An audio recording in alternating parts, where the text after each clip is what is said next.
Nagsimula ang That Time I Got Reincarnated as a Slime sa pamamagitan ng pagpapakita ng isang 37 anyos na binata na nagngangalang Makami Satoru na nagtatrabaho bilang isang ordinaryong kontraktor sa isang firm pagkatapos niyang magtapos sa kolehiyo. Ngunit kahit na si Satoru ay namuhay ng isang perpektong buhay na may mahusay na sweldo sa isang malaking kumpanya, wala pa rin siyang kasintahan hanggang ngayon. Noong araw na iyon ay nakita ni Satoru ang kanyang junior na nagngangalang Tamura na nakikipag-date sa isang babae na nagngangalang Sawatari Miho. Inanyayahan ni Tamura si Satoru na sabay na kumain ng tanghalian habang pinag-uusapan ang tungkol sa kanilang gawain sa opisina. Ngunit habang papunta sa restaurant ay biglang sumulpot ang isang magnanakaw mula sa kabilang side at tumakbo papunta sa kanila na may hawak na kutsilyo. Nang makitang papatayin na ng magnanakaw si Tamura, mabilis na kumilos si Satoru at agad na tinulak ang katawan ni Tamura para makaligtas siya. Gayunpaman, ang pagkilos na iyon ay talagang nasugatan si Satoru ng isang saksak ng kutsilyo, at si Satoru, na nawala ng maraming dugo, ay nagsimulang mawala ng malay. Sa huling sandali, narinig ni Satoru ang isang boses mula sa ibang mundo na mahiwagang nagbibigay sa kanya ng iba't ibang kapangyarihan batay sa lahat ng huling salita na kanyang sinabi. Bilang resulta, may iba't ibang lakas ng depensa si Satoru mula sa heat resistance, stab resistance, physical attack resistance, pain nullification, cold resistance at attack powers gaya ng predator skills hanggang sa mahusay na sage skills. Matapos mamatay si Satoru, siya ay muling nagkatawang tao sa mundo ng isekai kung saan siya ay naging isang bulag na slime na nakulong sa isang kuwebang bato. Sinubukan ni Satoru na umangkop sa kanyang bagong katawan at sa kapaligiran sa paligid niya hanggang sa magsimula siyang maunawaan ang kapangyarihan na mayroon siya pagkatapos ipaliwanag ng Diyos ang lahat sa kanya. Sa kuweba, sinubukan ni Satoru na mabuhay sa pamamagitan ng pagkuha ng iba't ibang halaman sa lugar na iyon at ginagawa itong potion. Siya rin ay sumisipsip ng isang mahiwagang kristal na bato sa kuweba hanggang sa hindi sinasadyang mahulog siya sa isang lawa at makakuha ng bagong kasanayan sa anyo ng water pressure propulsion. Pagkatapos nito, nakilala ni Satoru ang isang higanting dragon na nagngangalang Veldora na makakatulong sa kanya upang magkaroon ng paningin sa kondisyon na kailangan niyang samahan ng dragon sa mahabang panahon.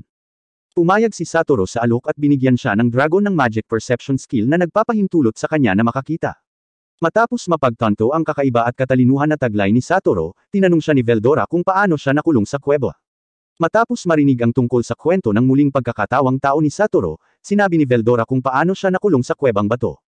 Si Veldora ay inatake at natalo ng isang bayani ng isekai na nag-activate ng walang kamatayang kasanayan sa bilangguan at nagkulong sa kuweba. Nang marinig iyon, balak ni Satoru na pag-isahin ang kanilang lakas upang makalabas sila sa kuweba. Pagkatapos nilang pag-isahin ang kanilang mga katawan at kapangyarihan, binibinyagan nila ang isa't isa sa pamamagitan ng pagbibigay sa kanila ng mga bagong pangalan. Pinangalanan ni Veldora si Satoru ng Rimuru Tempest, at pinangalanan ni Satoru ng Veldora Tempest si Veldora. Ang balita ng pagkawala ni Veldora sa kuwebang bato na matatagpuan sa loob ng malaking kagubatan ng Juro ay nagpasindak at nag-ingat sa iba't ibang kaharian sa paligid ng kagubatan. Isa sa mga kaharian na naapektuhan ng balita ng pagkawala ni Veldora ay ang Bluemon Kingdom na pinamumunuan ng Bluemon King kasama ang Guildmaster na nagngangalang Fuse. Upang malampasan ang krisis na ito, nagpadala si Fuse ng ilang adventurer upang siyasatin ang kuwebang bato at alamin kung nasaan si Veldora.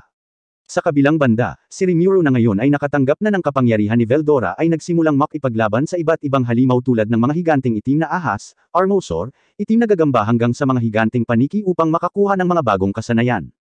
Ilang sandali matapos mahanap ni Rimuru ang pintuan ng kuweba, biglang binuksan ng tatlong adventurer na pinadala ni Fuse ang pinto at sinamantala ni Rimuru ang pagkakataon na lumabas sa kuweba.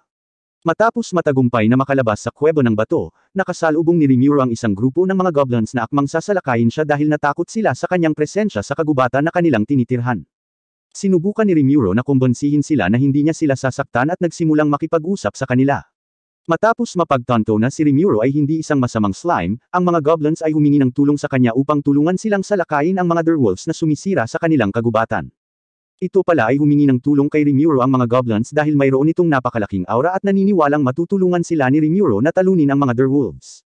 Sinabi rin ng mga goblins na handa silang gawing pinuno nila si Rimuru kung magtagumpay ito sa pagtulong sa kanila sa pagtalo sa mga direwolves. Pagkatapos ay nagplano si Rimuru na tulungan ang mga goblins, simula sa pamamagitan ng paghikayat sa kanila, pagpapagaling sa mga goblin na nasugatan sa unang pag-atake, at pag-iisip ng isang diskarte para sa susunod na pag-atake. Noong gabing iyon, hinarap ni Rimuru ang mga direwolves na sasalakayin ng mga goblins at sinubukang lapitan sila sa pamamagitan ng diplomasya upang malutas nila ang problemang ito ng walang digmaan. Gayunpaman, dahil tinanggihan ng pinuno ng direwolf ang alok, hindi na iwasan ang laban sa pagitan nila at sinimula ni Rimuru na idirekta ang mga goblins na barilin ang mga direwolves. Dahil sa laban, ilang direwolf ang nasugatan at ang pinuno ng direwolf ay napatay sa pamamagitan ng cutting string trap na inihanda noon ni Rimuru. Pagkatapos noon, ginamit ni Rimuro ang kanyang kasanayan sa panggagaya upang mag-transform bilang pinuno ng Direwolf at nagpasakop sa kanya ang lahat ng natitirang Direwolf. Sa gayon, matagumpay na nalutas ang awayan sa pagitan ng mga goblins at ng Direwolf, at nagawang pagsamahin sila ni Rimuro sa isang grupo. Kinabukasan, tinanong sila ni Rimuro ng kanilang mga pangalan, at sumagot ang pinuno ng goblins na wala silang mga pangalan dahil ang mga mahiwagang nilalang na tulad nila ay maaaring makipag-usap gamit ang telepathy. Nang marinig iyon, nagkusa si Rimuro na bigyan sila ng mga pangalan para mas mapalapit siya sa kanila at mas madali silang matawagan. Pagkatapos ay pinangalanan ni Rimuro ang pinunong goblin na may pangalang Rigier at ilang iba pang mga goblins na may mga pangalang Gobto, Gobji, Gobzi, Gonzo at Haruna. Matapos bigyan ni Rimuro ang Direwolf Alpha ng pangalang Ranga, bigla siyang nawala ng malay dahil naubos na niya ang sobrang lakas. Sa nangyari, sa pagbibigay ng pangalan ni Rimuro sa mga goblins at Direwolves, bininyagan niya sila at binigyan sila ng kakayahang mag-evolve para maging mas malakas. Matapos magising si Rimuro mula sa kanyang pagkatulala, inihayag niya ang ilang mahahalagang tuntunin para sa mga Direwolves at goblins. Sa alituntuning iyon, binanggit niya na hindi nila dapat atakihin ang mga tao, hindi nila dapat hamakin ang ibang lahi, at hindi nila dapat patayin ang kanilang kapwa-miyembro ng grupo. Matapos maihatid ang lahat ng mga alituntunin, hinirang ni Rimuro si Rigor na pamunuan ang pangkat ng goblins at Direwolf upang magtatag ng isang nayon sa kagubatan. Ngunit nahihirapan silang magtayo ng mga gusali at infrastruktura dahil ang mga goblins at Direwolves ay wala pa ring kakayahan at kaalaman sa pagtatayo ng gusali. Pagkatapos ay pinayuhan ni Rigor si Rimuro na pumunta sa kaharian ng Dwarfgon at humingi ng tulong sa mga dwarf na may kadalubhasaan na magtayo ng mga gusali at magpanday ng bakal. Matapos marinig ang mungkahi ni Rigier, nagpasya si Rimuro na pumunta sa kaharian ng Dwarfgon kasama sina Ranga, Gobto, Rigier at ilang iba pang miyembro ng Goblin habang ang iba pang mga Goblin at Direwolf na miyembro ay magbabantay sa kanilang nayon.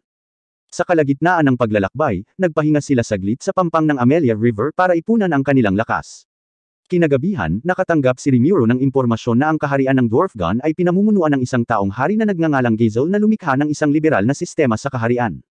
Pagkarating sa mga tarangkahan ng kaharian ng Dwarfgon, inutusan ni Rimuro si Ranga at ang iba pa na maghintay sa kagubatan habang sila ni Gobte ay papasok sa kaharian ng Dwarfgon.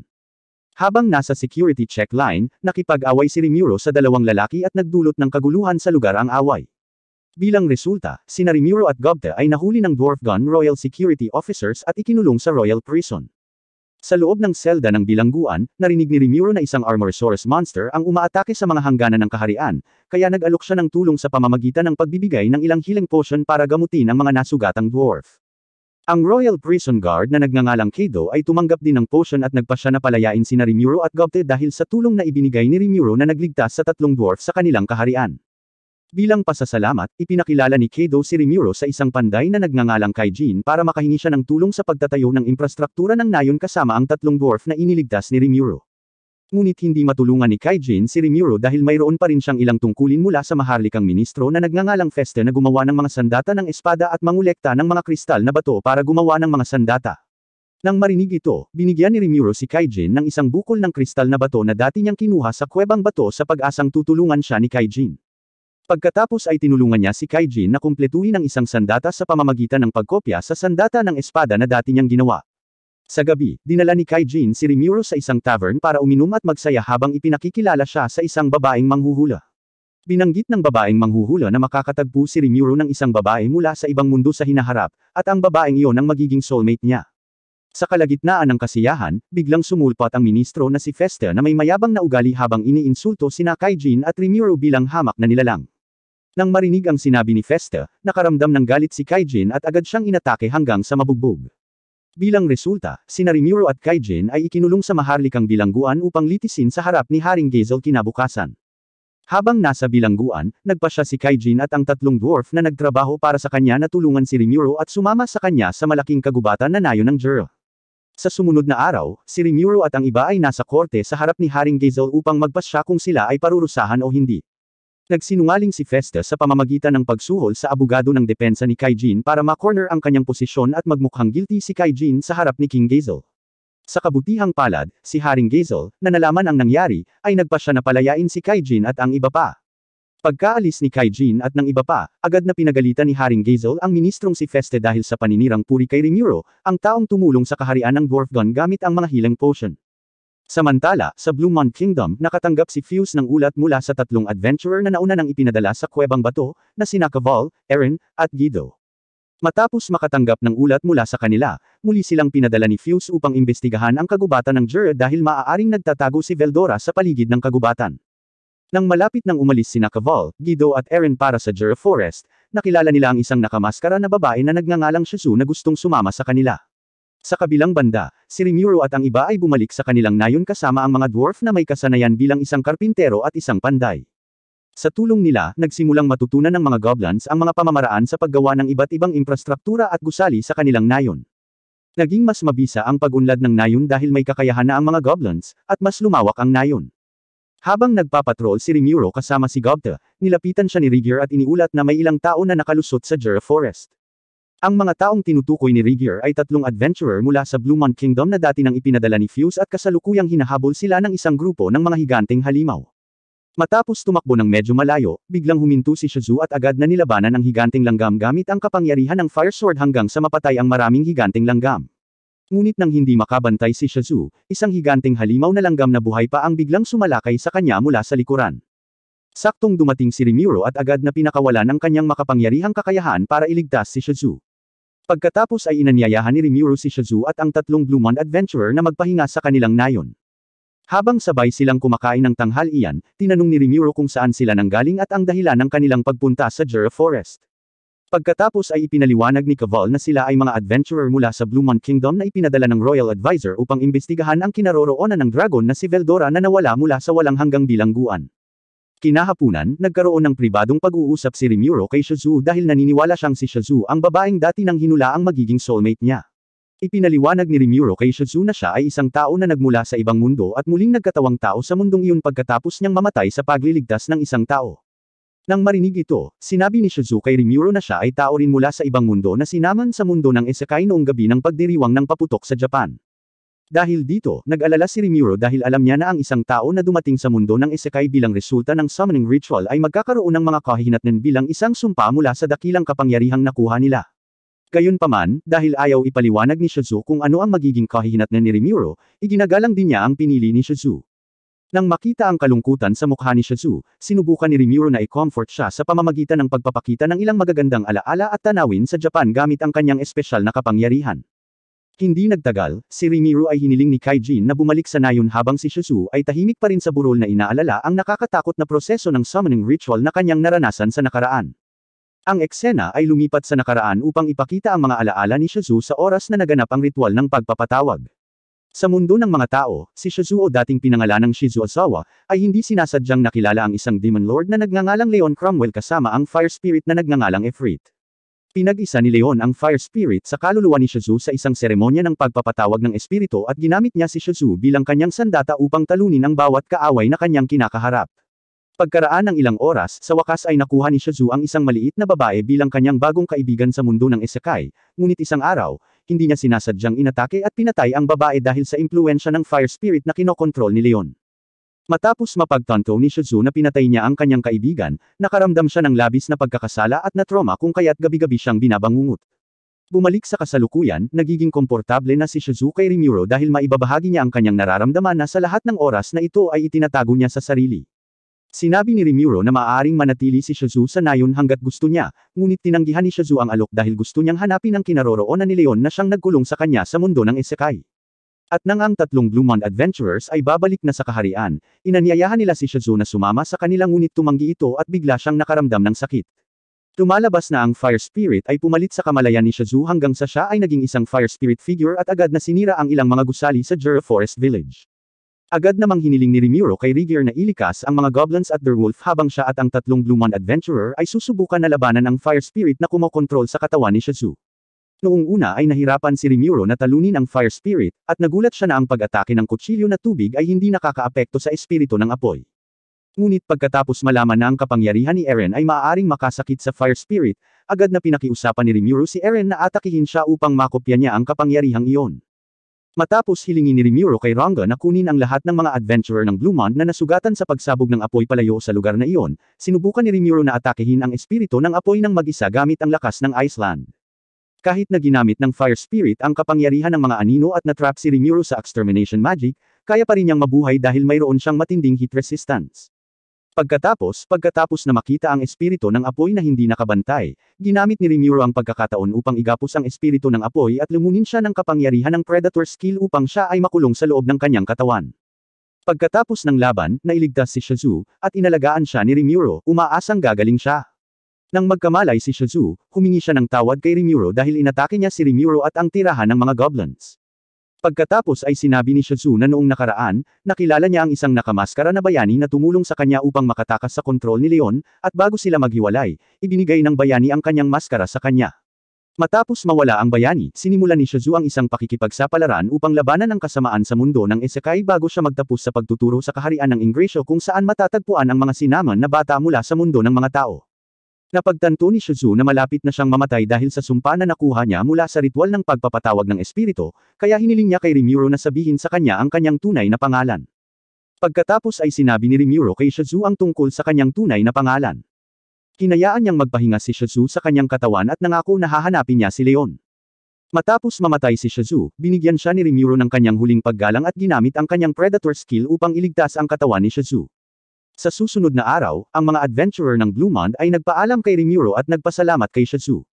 Sa ibang lugar, biglang nawala ng malay ang isang orc dahil sa gutom at pagod, kaya bininyagan ng demonyong nagngangalang Galmod ang orc ng pangalang Geld upang ang orc ay mag-transform sa isang mas malakas na nilalang upang mamuno sa Jura Forest. Samantala, sinimulan ni Kaijin at ng iba pa na ayusin ang mga nasirang gusali at ipinagpatuloy ang iba pang hindi natapos na mga plano sa pagpapaunlad ng infrastruktura. Sa kabilang banda, nasasanay na ang mga goblins sa anyo ng tao ni Rimuro at sinimulan na rin nilang isali si Rimuro sa iba't ibang gawain sa araw-araw. Noong araw na iyon, inutusan ni Rimuro si Ranga na samahan si Gobta at ang iba pang mga goblins na mangaso sa kagubatan upang protektahan sila mula sa mga pag-atake ng mga hayop.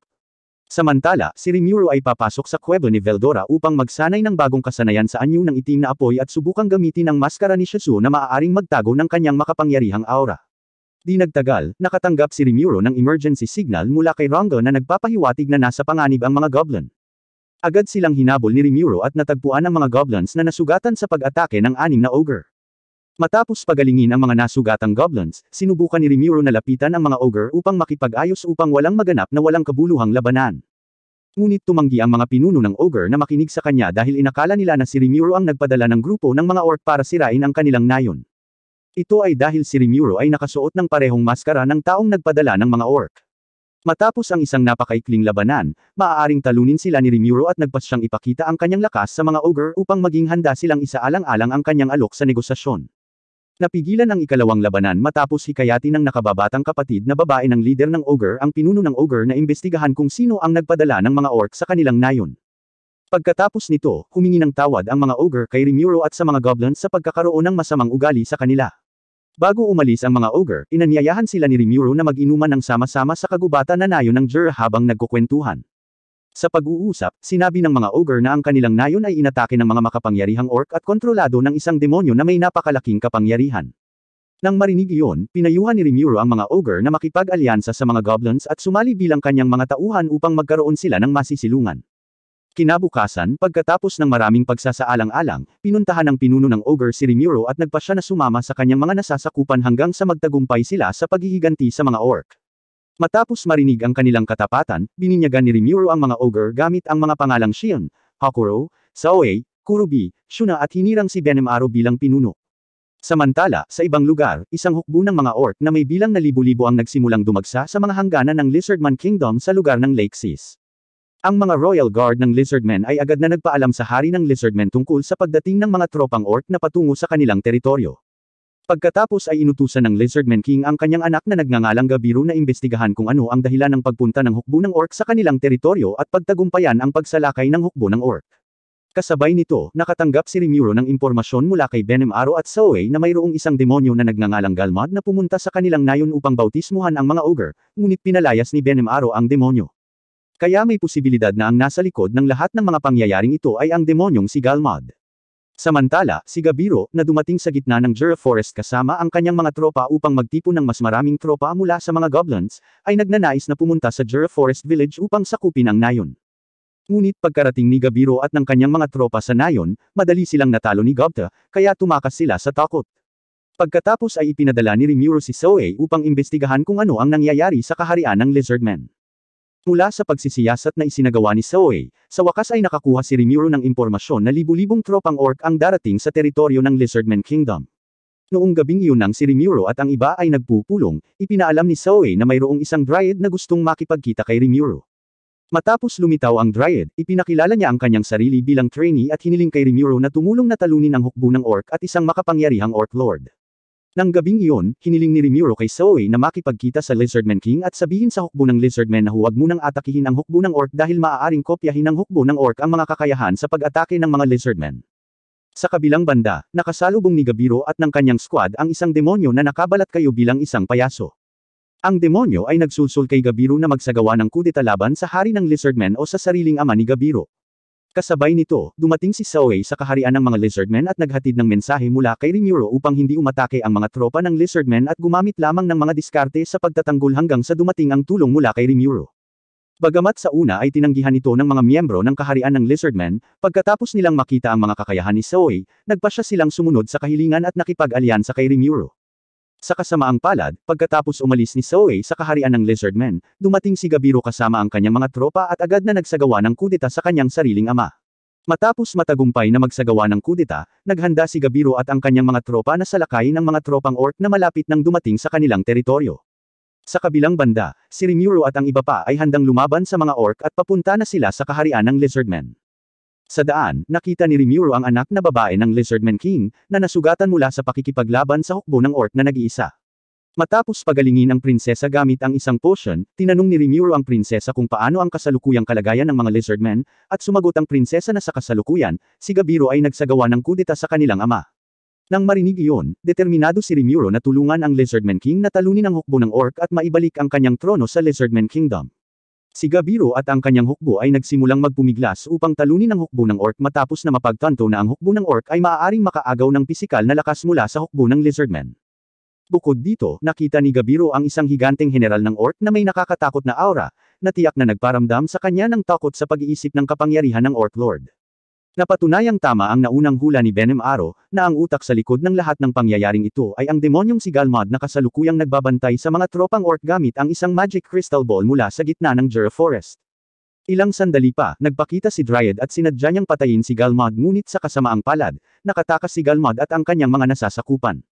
Sa wakas ay dumating si Rimuru at ang iba pa sa larangan ng digmaan at agad nilang sinagip si Gabiro na pagod matapos makipaglaban sa mga higanteng orc.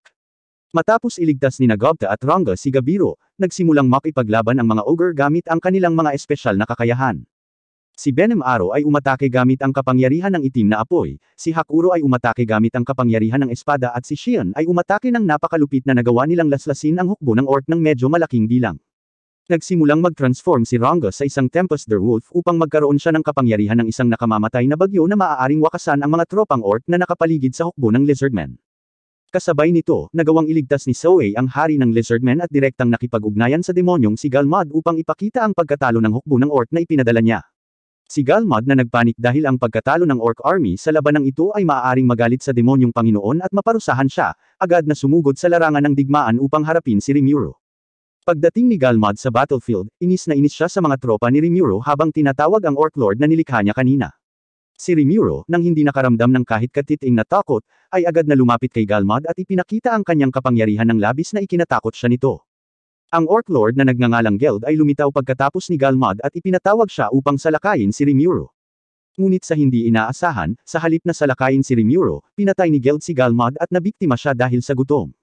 Matapos mabiktima ng demonyong si Galmod, si Geld ay nagbago mula sa isang orc lord tungo sa isang napakalakas na orc disaster. Ang mga pag-atake ng mga tropa ni Rimuru ay hindi nakaapekto kay Geld dahil napakabilis niyang makapag-regenerate. Nang makita iyon, sinubukan ni Rimuru na atakihin si Geld gamit ang kombinasyong pag-atake mula sa ilang mga kasanayan na mayroon siya ngunit hindi pa rin siya nito masaktan. Sa wakas ay ginamit ni Rimuru ang kanyang Predator skill upang mabiktima ng katawan at lakas ni Geld, kaya dahan-daang nawala ng kapangyarihan si Geld at natalo. Nang mabiktima ni Rimuru si Geld, nakita ni Rimuru ang kanyang nakaraan na alaala na nagpakita ng krisis sa pagkain at tagutom na napakalubha sa nayo ng orc kaya nangako si Rimuru kay Geld na aalagaan niya ang lahi ng orc at ililigtas sila mula sa gutom. Pagkatapos ng labanan, nagsagawa ng pagpupulong si Rimuru kasama ang kanyang mga tropa kasama ang grupong orc at ang grupong Lizardmen. Ipinaliwanag niya na ginawa ng hukbo ng orc ang lahat ng iyon dahil sa tagutom na tumama sa kanilang nayon, kaya patatawarin din ng mga Lizardmen ang mga orc. Pagkatapos nito, iminungkahi ni Rimuru ang ideya ng pakikipag-alyansa sa mga goblins, ogre, lizardmen at orc sa isang grupo sa isang asosasyon na tinatawag na Jura Great Forest Alliance. Pagkatapos, hinirang ng Dryad o Forest Elf na nangangasiwa sa malaking kagubatan ng Jura si Rimuru bilang pinuno ng alyansa. Pagkatapos nito, bininyagan ni Rimuru ang tapat na subordinate ni Geld sa ilalim ng pangalang Gerudo at hinirang siya bilang bagong pinuno ng Orc Nation. Nagtagumpay din si Rimuru sa pagtulong sa Lizardman King na mabawi ang kanyang trono sa kaharian ng Lizardmen matapos binyagan ni Rimuru ang hari sa pangalang Abiru.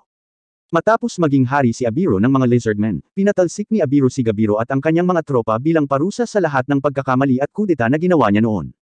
Sa paglipas ng panahon, tinulungan ni Rimuru ang mga orc na muling itayo at mapaunlad ang kanilang nayon upang maging mas ligtas at mas maunlad. Pagkalipas ng ilang araw, ang hukbo ng Dwarfgon Kingdom at ang hari ng Gazel ay dumating sa nayon ng Rimuru pagkatapos niyang makatanggap ng impormasyon tungkol kay Rimuru na tumalo sa orc disaster at nagtayo ng Jura Great Forest Alliance. Pagkatapos ng maikling pag-uusap, si Gazel na sa una ay nag-aalala tungkol sa kinaroroonan ni Rimuru, sa wakas ay natanto na si Rimuru ay hindi isang masamang tao. Sa gabi, inanyayahan ni Haring Gazel si Rimuru na makipagtulungan sa pagitan ng Rimuru Village at ng Dwarfgon Kingdom. Matapos isaalang-alang ang ilang bagay, sumang-ayon si Rimuru sa alok at tinawag ang kanilang teritoryo na Jura Tempest Federation kung saan ang nayon ni Rimuru ang kabisera ng kaharian. Bilang pasasalamat, iniabot ni Haring Gazel si Feste kay Rimuru upang siya ay kunin bilang kanyang subordinate dahil si Feste ay may mga advanced na kakayahan sa siyensya. Kasabay nito, si Nagabiro at ang kanyang mga tropa ay dumating upang salubungin si Rimuru at balak na sumama sa kanyang mga tauhan. Tinanggap sila ni Rimuru at inutusan sila bilang mga tauhan ni Saoi pagkatapos niyang mabanyagan sila sa hukbong Dragonite. Binigyan ni Rimuru ng espesyal na gawain si Nagabiro at Feste na magtanim ng mga halamang gamot sa kuwebang bato ni Veldora at magsagawa ng pananaliksik sa laboratorio na matatagpuan sa kuweba ng bato. Sa kabilang banda, nagtipon-tipon ng 4 na demonyo sa isang palasyo matapos nilang masaksihan ang pakikipaglaban ni Rimuru kay Orc Disaster sa larangan ng digmaan kanina. Ang 4 na demonyong Panginoon na nagngangalang Milim, Claymon, Frey, at Carrion ay 4 sa 10 Panginoong demonyo sa mundo ng Isekai. Si Milim na curious sa kapangyarihan ni Rimuru ay pumunta sa Jura Tempest Federation para salubungin siya. Matapos makita ni Rimuru ang pag-uugali ni Milim na napakabata at madaling magambala, hindi siya nakaramdam ng pagkabalisa sa presensya nito at nagsimulang gumugol ng oras sa kanya. Matapos malaman ng mga pinuno ng nayon ng Jura Tempest Federation na si Milim ay isa sa mga demonyong Panginoon, napagpasyahan nila na malamang na may isa pang demonyong Panginoon ang darating sa kanilang nayon. Samantala, sa Bluemon Kingdom, nakatanggap din si Fuse at ang Bluemon King ng balita tungkol sa pagkapanalo ni Rimuru sa labanan laban sa Orc Disaster, kaya nilayo ni Fuse at ng kanyang mga tropa na bisitahin ang Rimuru Village. Pagbalik sa Jura Village of Tempest, nagsimulang magukay si Rimuru ng impormasyon tungkol sa iba pang mga demonyong Panginoon kay Milim matapos ang sugo ng Demon King Carrion na nagngangalang Pobyo ay dumating sa kanilang nayon. Bilang karagdagan sa Bluemon Kingdom, narinig din ng isa pang kaharian na nagngangalang Falmos ang balita tungkol sa tagumpay ni Rimuru at ang Jura Kingdom Alliance na binuo ni Rimuru. Ang Falmos Royal Envoy, na pinamumunuan ng isang binata na nagngangalang Yum ay dumating din sa Rimuru Village kasabay ng Bluemon Royal Envoy na pinamumunuan ni Fuse. Pagdating sa nayon ng Jura Tempest, sinalubong ni Yum at Fuse si Rimuru at ang iba pang pinuno ng nayon ng Jura Tempest upang magdaos ng pulong. Sa pagpupulong, hiniling ni Rimuru kay Yum na sumali sa Jura Tempest Alliance at hiniling sa kanya na ipalaganap ang impormasyon tungkol sa mabuting hangarin ni Rimuru upang hindi siya ituring ng ibang kaharian na isang banta sa mundo. Si Yum, na nakaunawa sa mga intensyon ni Rimuru, ay sumang-ayon sa kahilingan at nagpasyang matutong makipaglaban sa mga tropa ni Rimuru.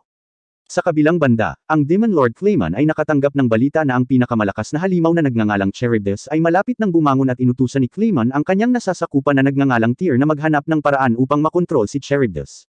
Matapos niyang malaman na ang sugo ng Demon King na si Carrion na nagngangalang Pobyo ay nagpaplanong maghiganti kay Rimuru, hinimok niya si Pobyo na kontrolin si Charybdis at gamitin ang kapangyarihan ng halimaw para talunin si Rimuru. Pagkarating ni Tyr at Pobyo sa kuweba kung saan naroon si Charybdis, inutusan ni Tyr si Pobyo na pagsamahin ang kanyang kaluluwa sa kaluluwa ni Charybdis upang muling mabuhay si Charybdis. Kinabukasan, biglang sumulpot kay Rimuru ang nakababatang kapatid ni Dryad na si Toraya. Nagbigay siya ng balita na ang halimaw ng kalamidad na nagngangalang Charybdis ay bumangon at ang halimaw ay nilayo na salakayin ang Jura Forest. Nang marinig ang mapanganib na sitwasyon, pagkatapos ay nagsagawa si Rimuru ng isang pulong sa mga pinuno ng Jura Forest Federation upang bumuo ng isang diskarte sa paglaban sa halimaw na si Charybdis at ang mga demonyong Panginoon na kumokontrol kay Charybdis. Ang labanan sa pagitan ng hukbo ni Rimuru at ng hukbo ng masamang hari ng demonyo na kumokontrol kay Charybdis ay mahigpit sa sumunod na araw. Nahirapan ang hukbo ni Rimuru na talunin ang hukbo ng masamang demonyo at si Charybdis dahil napakalakas ng kalaban. Si Charybdis na may anyo ng Megalodon ay naglabas ng matinding pag-atake sa mga tropa ni Rimuru. Sa kabutihang palad, nakayanan ni Rimuru ang pag-atake gamit ang kanyang bagong kasanayan na tinatawag na gluttony. Matapos matanto ni Rimuru na si Charybdis ay may kapangyarihan ng pagbabagong buhay, hiniling niya sa hukbo ng bansang Dwarfgon na magsagawa ng tuloy-tuloy na pag-atake upang hadlangan ang pagbabagong buhay ni Charybdis habang sinusuri niya ito. Matapos malaman na si Pobyo ay nasa loob ng katawan ni Charybdis at kinokontrol ang katawan ni Charybdis, hiniling ni Rimuru kay Milam na sirain si Charybdis at iligtas si Pobyo. Matapos nawasaki ni Milam si Charybdis, natauhan si Pobyo at humingi ng tawad kay Rimuru para sa pangyayaring ito. Pagkatapos ay ipinaalam niya na isang demonyong Panginoon ang nagudyok sa kanya na buhayin si Charybdis. Pagkatapos noon, biglang sumulpat ang Demon Lord na si Carrion at nagpasalamat kay Rimuru sa pag-aalaga sa kanyang nasasakupan na si Pobyo na nawala ng kontrol. Kinabukasan, nagpasya si Rimuru na pumunta sa Ingratian Kingdom kasama si Ranga para hanapin ang mga alagad ni Shizue dahil naalala niya ang pangakong ginawa niya noon kay Shizue. Pagkarating sa Ingratian Kingdom, pumunta si Rimuru sa Freedom Guild Headquarters para makilala ang isa sa mga estudyante ni Shizue na naging Grandmaster na nagngangalang Yuki Kagura. Pagkatapos makipagkita kay Yuki, ipinaalam ni Rimuru kay Yuki ang kanyang intensyon na gusto niyang iligtas ang mga estudyante ni Shizue mula sa Freedom Academy.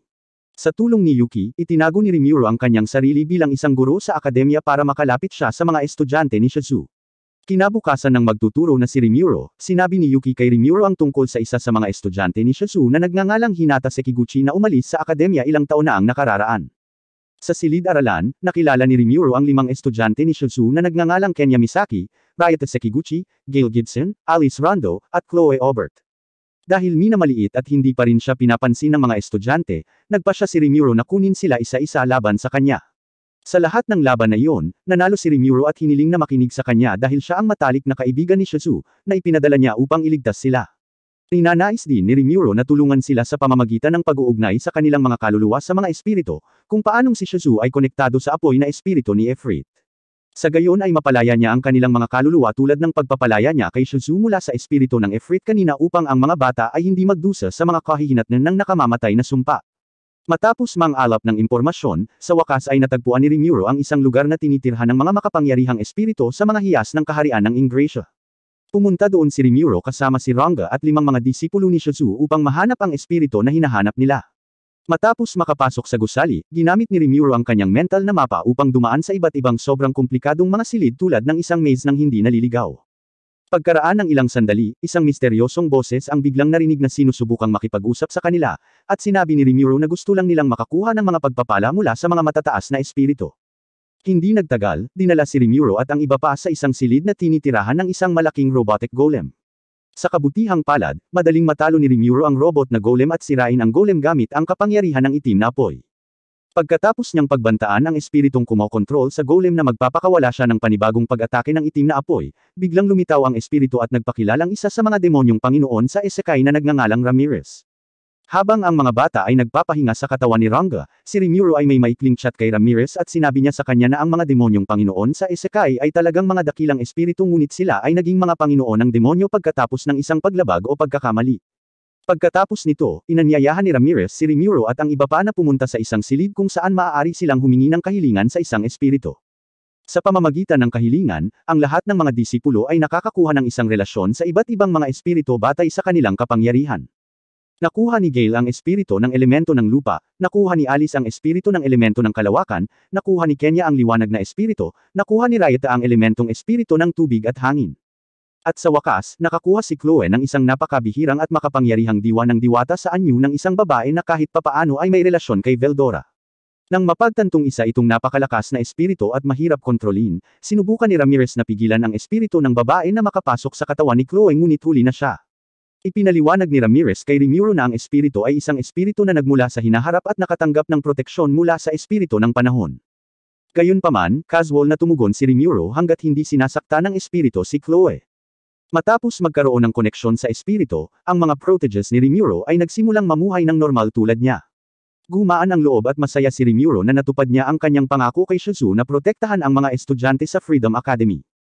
Bago bumalik si Rimuru sa Jura Tempest, ibinigay niya ang maskara ni Shizue kay Chloe at hiniling kay Yuki na alagaan ang mga bata habang siya ay nagpapatuloy sa isang pakikipagsapalaran. Nang bumalik si Rimuru, ang Jura Tempest Village ay mabilis na lumago at naging mas modernong lungsod. Sa kabilang banda, lihim na binabantayan ng pinakamalakas na demonyong Panginoon na kilala bilang si Noir si Rimuru dahil interesado itong maging lingkod niya. Pakiramdam ni Noir ay tiyak na tatawagan ni Rimuru ang kanyang espiritu sa hinaharap dahil ang kanilang kapalaran ay nakatali sa isa't isa. Ang That Time I Got Reincarnated as a Slime Season 2 ay nagpatuloy sa kwento ni Rimuru, na dati ay nagawang iligtas ang mga estudyante ni Shizu at tulungan silang matuklasan ang kapangyarihan ng mga elemento. Noong araw na iyon, nagpaalam si Rimuru sa mga estudyanteng mahal niya dahil kailangan niyang bumalik sa lupain ng Jur Tempest at pamunuan ang pamahalaan sa lupaing iyon. Matapos mag-teleport sa lupain ng Jur Tempest kasama si Ranga, ang wolf ni Rimuru, na napakatapat, mukhang ipinagmamalaki niya dahil ang lupain ng Jur Tempest ay naging mas maunlad na lungsod. Pagkatapos nito, ipinadala ni Rimuru sina Rigier at Benem-Aro bilang mga kinatawan upang gumawa ng diplomasya sa kaharian ng Eurozania na pinamumunuan ng isang demonyong Panginoon na nagngangalang Carrion. Bago umalis ang mga delegado patungong Eurozania, pinayuhan niya si Benem-Aro na iwasan ang tunggalian at lapitan ito ng mabuti. Pagkatapos nito, naghanda si Rimuru at ang iba pa para salubungin ang pagdating ng delegasyon mula sa kaharian ng Eurozania sa pamamagitan ng paghahanda ng isang marangyang assembly hall at iba't ibang masasarap na pagkain na ginawa ayon sa recipe ni Shuna, isang babaeng ogre na magaling magluto. Pagkalipas ng ilang araw, dumating ang isang delegasyon mula sa Eurozania at nagsimulang magpakilala. Ang unang delegado ay isang gintong ahas na babae na nagngangalang Albus, na isa sa mga matataas na kabalyero ng hari ng Carrion. Ang pangalawang delegado ay ang babaeng puting tigre na nagngangalang Sobia, na mukhang mayabang at ininsulto si Rimuru pagkababa niya sa karwahe. Ikinagalit ito ni Shion, ang babaeng ogre na palaging kasama ni Rimuru at agad na lumaban sa kanila. Gayunpaman, nang mas tumindi na ang labanan, agad na itinigil ni Albus ang laban at sinabing ang panunukso ni Sobia ay para lamang subukan ang kakayahan ng tropa ni Rimuru. Nakaramdam siya ng paghanga at inamin na iginagalang niya si Rimuru sa pagbuo ng napakalakas na hukbo at pagtatayo ng lupaing kasing laki ng Jur Tempest. Sa gabi, naging masigla ang pagpupulong ng delegasyon at Rimuru sa iba't ibang masasarap na pagkain at dekalidad na alak na pagmamayari ng Jur Tempest. Iminungkahi ni Albus na magtulungan sila upang ang Eurozania na mayaman sa agrikultura ay paigang magpadala ng kanilang mga ubas bilang hilaw na materyales para sa kapakanan at kapalit ng mga ito ay makatanggap ng eksklusibong kontrata sa pag-import para sa kapakanan ng kalakal. Ilang araw matapos magdaos ng ilang pagpupulong, bumalik sa kanilang kaharian ang delegasyon ng Eurozania. Bilang resulta ng pakikipagtulungang ito, pinahintulutan ng mga mamamayan ng Eurozania na matutunan ang mga pamamaraan ng panday at paghabi ng mga damit. Kinabukasan, bumalik sina Benem-Aro at Rigier sa Jur Tempest pagkatapos ng diplomatikong pagbisita sa kaharian ng Eurozania. Sa isang pagpupulong kay Rimuru, iniulat ni Benem-Aro na ang kaharian ng Eurozania ay wala pa ring anumang mga diskarte sa pagtatayo ng arkitektura ngunit may masaganang mapagkukunan ng agrikultura na may mahusay na kalidad. Pagkatapos ng pulong, humingi ng pahintulot si Benem-Aro kay Rimuru na ipaubaya ang lahat ng diplomatikong usapin kay Rigier para mas makapag-focus siya sa pangangalaga sa militar sa Jur Tempest. Nang marinig ang kanyang pagsasaalang-alang, agad na sumang-ayon si Rimuru sa kanyang mungkahi at ipinaubaya ng buo kay Rigier ang mga usaping diplomatiko. Kinabukasan, pumunta si Rimuru sa Dwarfgon Kingdom upang bumisita pagkatapos nilang hindi makita si Haring Gazel, na namuno sa kaharian. Umalis siya kasama sina Shion at Shuna at ang dalawang lalaking goblin na palaging nag-escort sa kanya, sina Gobta at Gobzo. Pagdating sa kaharian ng Dwarfgon, sinalubong si Rimuru ng tauhan ni Haring Gazel na nagngangalang Gorf at agad na inihatid sa balkonahe upang salubungin si Haring Gazel. Sa pulong, pinuri niya si Rimuru at ang lupain ng Jur Tempest sa pagtalo niya sa halimaw na Charybdis kanina. Sinubukan ni Rimuru na magpakumbaba sa pagsasabing maaari silang manalo sa labanan dahil sa tulong ng isa sa mga demonyong reyna, si Millim. Sa kabilang banda, nagbigay din siya ng regalo kay Haring Gazel sa anyo ng pinakamahusay na kalidad ng alak na direktang ginawa ng mga tao ng Jur Tempest. Kinabukasan, nagbigay ng talumpati si Rimuru sa harap ng buong populasyon ng Dwarfgon Kingdom na naglalaman ng mensahe ng pasasalamat dahil tinulungan siya ng kaharian na mapaunlad ang lupain ng Jur Tempest na inuuna ang pagkakapantay-pantay ng lahi. Sa kabilang banda, si Yum, ang pinuno ng pangkat ng adventurer mula sa Valmoth Kingdom na nakipag-alyansa sa lupain ng Jur Tempest, ay nakilala ang isang dalagang nagngangalang Mirren. Sinabi ni Mirren na gusto niyang sumali sa adventure group ni Yum at magaling daw siyang gumamit ng magic. Hindi agad naniwala si Yum, kaya gusto niyang subukan ang lakas nito sa pamamagitan ng one-on-one na tunggalian. Matapos ang isang medyo maikling labanan, sa wakas ay nakilala niya ang kanyang mga kakayahan at napilitang tanggapin siya sa kanyang grupo. Matapos maging busy sa iba't ibang mga gawaing diplomatiko at pamahalaan, bumalik si Rimuru sa Ingratia Kingdom upang makita ang kanyang mga mag-aaral na nagtapos sa kanilang huling taon sa akademya. Binigyan din niya ang bawat estudyante ng kumpletong koleksyon ng kanilang paboritong manga. Tulad ng alam natin, siya at lahat ng kanyang mga estudyante ay mga tao na muling nagkatawang tao sa mundo ng isekai, kaya hindi nakakagulat na alam nila ang manga at video game. Sa kabilang banda, bumalik si Yum at ang kanyang pangkat ng pakikipagsapalaran sa lupain ng Jura Tempest upang bisitahin si Rimuru. Ipinakilala niya si Miran kay Shion, Shuna, Benem Aro, at sa iba pang mga nakatataas sa Jura Tempest. Pagkatapos nito, inanyayahan niya si Miran na libutin ang lungsod ng Jura Tempest upang makita ang mga nakagawian ng mga residente at ang iba't ibang magagandang arkitektural na gusali. Nang makita ang pag-unlad ng teknolohiya at ang katalinuhan ng mga tao ng Jura Tempest, si Miran, na talagang isang espiya para sa masamang demonyong si King Clayman, ay nakaramdam ng takot. Sa kabilang banda, si Rimuru, na nagpapahinga habang umiinom ng beer sa isa sa mga bar sa Ingracia, ay biglang naalala si Millim dahil matagal na niyang hindi nakikita. Tingid sa kaalaman ni Rimuru, si Millim ay nahipnotismo at kontrolado na ng masamang demonyong Panginoon, si Clayman. Kasabay nito, nagsimulang magplano ang mga nakatataas sa Valmoth Kingdom na salakayin ang Jura Tempest dahil naisip nila na ang pag-unlad ng teknolohiya ng Jura Tempest ay nakahadlang sa kanilang kalakalan.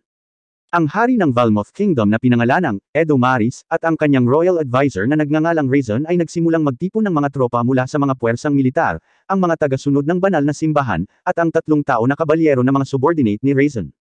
Ang 3 tao ay 2 lalaki na nagngangalang Shogo Taguchi at Kyoya Tachibana at isang babae na nagngangalang Hirara Mizutani. Samantala, tila nagpapahinga si Yum kasama si Miran sa ilalim ng puno, at unti-unting naging malapit ang kanilang relasyon. Unti-unti siyang nahuhulog sa kanya at nalilito kung itutuloy ba niya ang pagtulong kay Clayman na isagawa ang kanyang masamang plano o pagtataksilan siya. Naguguluhan din siya dahil hawak pa rin ni Clayman ang puso niya, kaya wala siyang magawa para palayain ang sarili mula sa pagkaalipin nito. Sa kabilang banda, nakakuha si Benem Aro ng impormasyon mula sa kanilang intel na ang mga puwersang militar ng Valmoth Kingdom ay kumikilos patungo sa Jura Tempest. Kasabay nito, nakatanggap din siya ng impormasyon mula kay Albus na ang kaharian ng Eurozania ay lalaban sa demonyong reyna na si Millim na tila kinokontrol ng isang tao sa malayo. Samantala, dumating sa Jura Tempest ang 3 tao na kabalyero na ipinadala ni Raisin, sina Shogo, Kyoya, at Hirara, at nagsimulang lumikha ng kaguluhan. Si Shion at Shuna, na nakakabasa ng isip, ay alam din ang kanilang masamang plano at hiniling silang umalis. Sa kasamaang palad, ang kanilang mga salita ay hindi pinansin, na nagresulta sa isang labanan sa pagitan nila. Sa ibang lugar, napilitan si Miran na isagawa ang utos ni Clayman na lumikha ng magic barrier sa rehiyon ng Jura Tempest upang mabawasan ang magic power ng mga nilalang sa lupaing iyon. Bilang karagdagan, ang mga hukbo ng banal na simbahan mula sa Valmoth Kingdom ay dumating din sa mga hangganan ng Jura Tempest at naglabas ng magic barrier na pumutol sa koneksyon ng Jura Tempest sa labas ng mundo.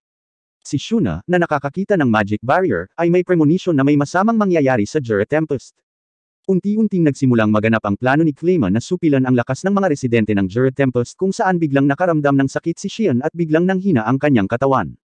Sa kabilang banda, sina Rimuru at Ranga, na aalis na sana sa Ingracia Kingdom at babalik sa Jura Tempest, ay biglang hindi nakapag-teleport doon dahil sa magic barrier na dati nang itinayo ng sagradong hukbo ng simbahan. Nag-teleport din sina Rimuru at Ranga sa isang kuweba malapit sa kagubatan ng Jura Tempest upang mas mabilis silang makarating sa lungsod ng Jura Tempest. Pagdating doon, nakita ni Rimuru ang isa sa kanyang intel na pinangalanang Show na ang lungsod ng Jura Tempest ay sinalakay ng kaharian ng Valmoth. Inutusan din ni Rimuru si Gabiro, isang demonyong butiki sa ilalim niya, na bantayan ang hangganan ng Jura Tempest kasama ang kanyang mga tropa. Pagkarating niya sa Jura Tempest, nagulat siya sa appearance ng magic barrier at estado ng lungsod ng Jura Tempest, na nawasak. Hindi nagtagal, nakita ni Rimuru ang laban ni Benem Aro at Yum, sinusubukang protektahan si Miran. Nakiusap si Yum kay Rimuru na patawarin si Miran dahil nalaman niyang nagharang ito ng salamangka sa pamimilit ni Clayman. Sa halip ay sinubukan ni Miran na pukawin si Rimuru sa pamamagitan ng pagpapakita ng daan-daang residente ng Jura Tempest na namatay dahil sa mga pag-atake mula sa mga maharlikang tropa ng Valmoth. Nang makitang walang buhay ang kanyang mga tao, nalungkot at galit si Rimuru na huli na siya para protektahan sila. Buti na lang at nabawi niya ang loob niya at hiniling kay Miran na ipaliwanag ang nangyari sa meeting. Sa pulong na iyon, iniulat ni Miran na ang mga sagradong tropa ng simbahan ay tumulong sa Valmoth Kingdom na salakayin ang Jura Tempest dahil naisip nila na ang pag-iral ng tao ay maaaring mabantaan ang pagkakaroon ng Jura Tempest. Nang marinig ito, humingi ng tulong si Rimuru sa kanilang kalapit na kaharian, ang Blue Moon. Pagkatapos noon, binigyan ni Rimuru ng pagkakataon si Miran na ipaliwanag kung bakit siya nagcast ng barrier magic. Ipinaliwanag niya na sa lahat ng oras na ito, inalipin siya ng demonyong Panginoon na si Clayman at nilalaro siyang parang manika dahil kaya niya itong patayin sa pamamagitan ng pagwasak sa puso nito na hawak na niya. Nang marinig ni Rimuru ang kanyang paliwanag, nagpasya si Rimuru na panatilihin siya sa bilangguan hanggang sa makahanap siya ng solusyon sa kanyang problema. Pagkatapos ng pulong, napagtanto ni Rimuru na hindi niya nakita sina Shion at Gobzo, kaya tinanong niya si Benem Aro at ang iba patungkol sa kanilang kinaroroonan. Napilitan siyang tanggapin na namatay sila sa nakaraang pag-atake ng hukbo ng Valmoth dahil isinakripisyo nila ang kanilang sarili para protektahan ang isang bata at si Gupta. Hindi na napigilan ni Rimuru ang kanyang mga luha at hiniling sa lahat na pabayaan siya.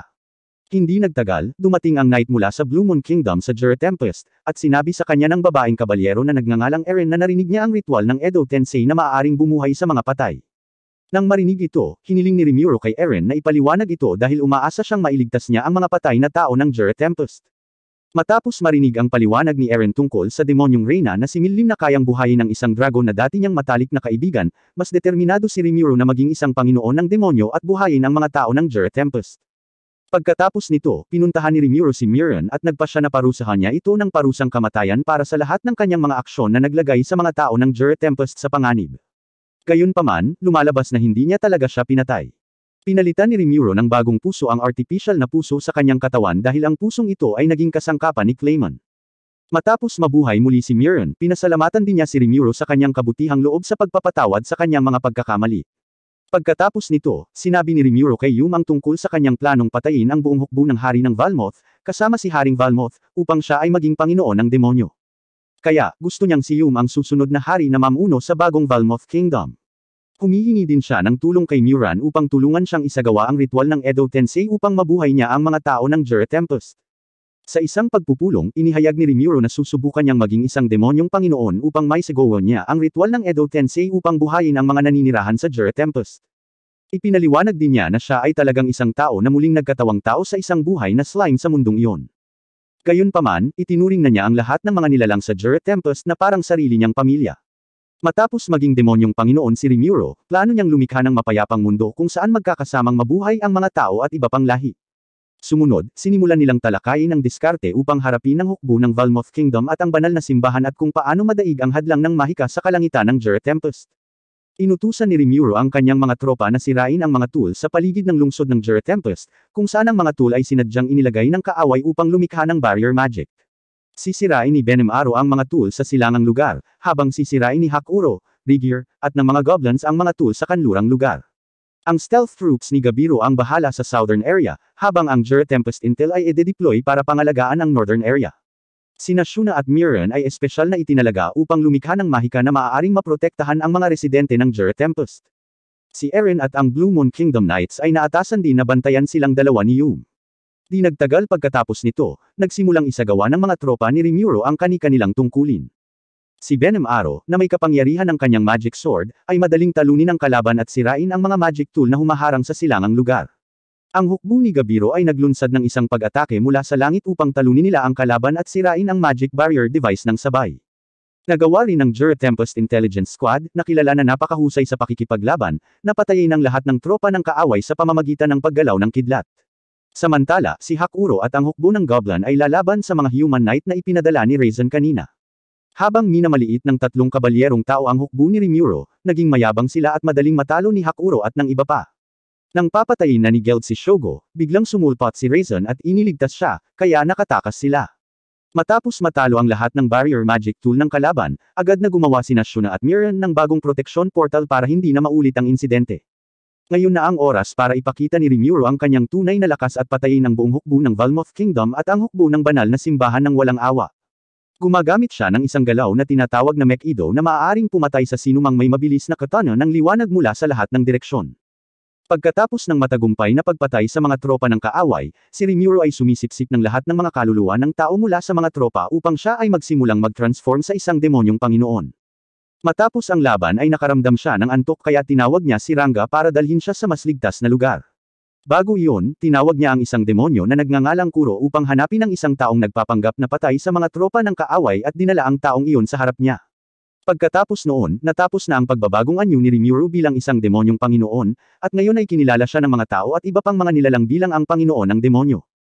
Sa kabilang banda, nagawa ni Kuro na mahanap si Raisin, na nagkukunwaring patay sa katawan ni Shogo, at hinamon ni Raisin si Kuro nang hindi na pagtatanto na siya ay isang demonyo.